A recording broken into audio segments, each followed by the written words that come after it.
Hello everyone, this is Kevin Annett on June 3rd, 2020. Well, 1 year ago today, Prime Minister Justin Trudeau admitted publicly that genocide has occurred in Canada. He's referring to the intergenerational killing of countless Native men, women, and children by every level of power in Canada, including its mainline churches, the government, and multinational corporations, all for profit, all for control. This is a dull word to a lot of people and a meaningless word, genocide. In truth, in Canada, for the last 150 years, this is what it's meant. Forcing people off their land at gunpoint, starving them, exposing them to genocide and tuberculosis, taking children away, half of whom never returned. Over 60,000 Indian children died in the church-run residential schools over 100 years.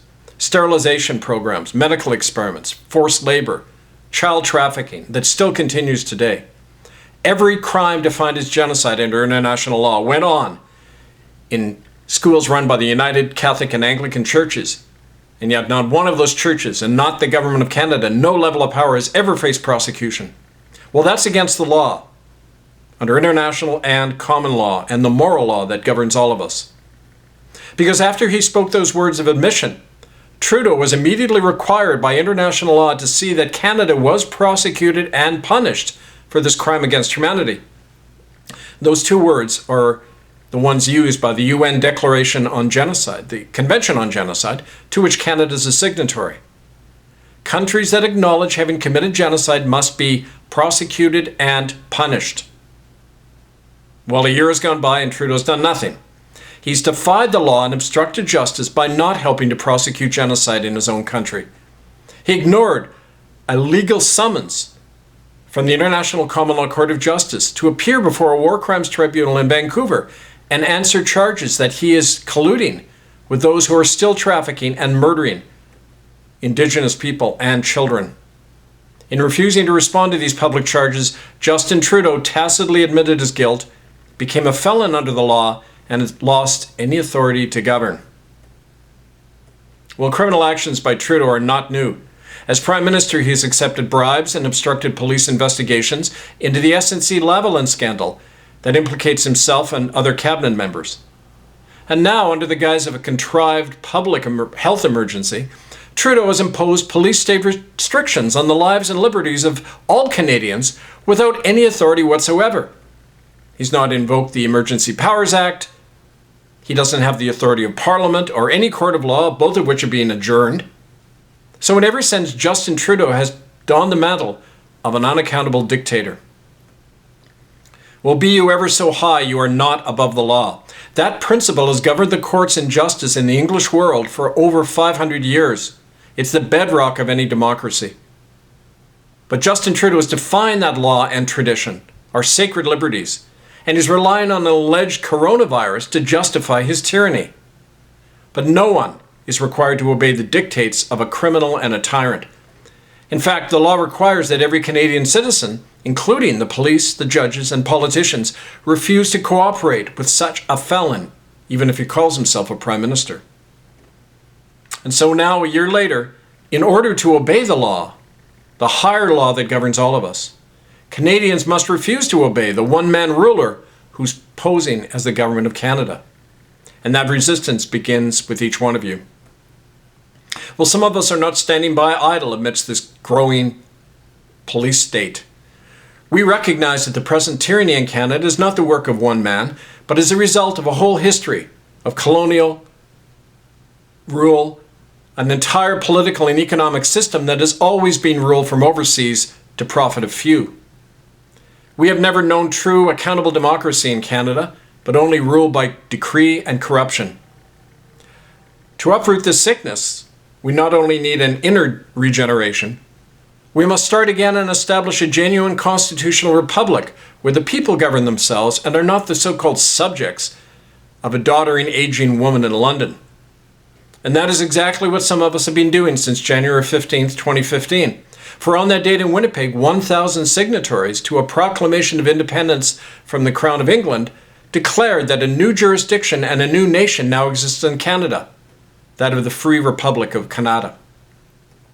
Now, our republic is not a paper body. It's not just a nice idea. We're building a grassroots resistance and alternative society across the country. We've organized in dozens of cities and rural communities now. We've established local people's assemblies to take back power with our own common law courts and sheriffs. We've lawfully reclaimed so-called crown land and defended the people against unfair and arbitrary arrest or attack. We've educated Canadians about their inborn sovereignty and called upon the police, judges, and other agents of the criminally convicted Crown of England to stand down from their oath to tyranny. And one day soon, we will unite our forces and establish a national constitution and Congress to replace the criminal, genocidal Dominion of Canada. Well, everywhere, the criminals who are in power have created a climate of fear and despair around the world. That's the only way that few can rule the many. But each one of you can step out of that cage now and walk into the sunlight of liberty. You can become citizens of a free republic where you make the laws and govern your own communities for the liberty and well-being of everyone. In Canada, that means joining the Republic of Canada and standing under its protection and authority. Your citizenship in the Republic is a yes to liberty and a no to tyranny. Well, as a rising nation, we're going to proclaim this liberty even more loudly on July 1st of this year, Canada Day. We will be holding flag-raising ceremonies in many cities and towns across Canada where we will reclaim the land for all of us. We'll be raising aloft the flag you see behind me, the flag of the Republic of Canada, the 3 stars signifying the founding nations of Canada, the French, the English, the Indigenous, and the blue borders represent the Truro Wampum Treaty of Peace that originally governed all of us and required that we equally share this land and its wealth in equality and freedom. In this way, when we raise our flag on July 1st and reclaim Canada for everyone, we're putting an end to the genocidal colonial system that has caused the death of countless people and children and is still causing their deaths. You can see the hard evidence of that history and ongoing genocide at murderbydecree.com. The evidence is there. It's simply a matter of acting on it according to what we know is right. So this is an invitation to every Canadian to join hands on July 1st and help proclaim our new republic. You can learn more from your nearest Republican committee by writing to Republic of Canada, K-A-N-A-T-A, republicofcanada@gmail.com, and by listening to the Voice of the Republic and the Resistance, Here We Stand, every Sunday at 3 p.m. Pacific, 6 p.m. Eastern at bbsradio.com/Here We Stand. You can also read our vision and program for the Republic in the book, The Case for Canada, which you can get on Amazon.com under my name, Kevin Annett, A-N-N-E-T-T. I call on all of you now to do what you know is right, especially for the murdered children, the ones who will die tomorrow, the liberties that will be lost unless we act today. For all of our children, for all of we the people, let us reclaim the nation. Stand by for more. This is Kevin Annett, Eagle Strong Voice. Thank you.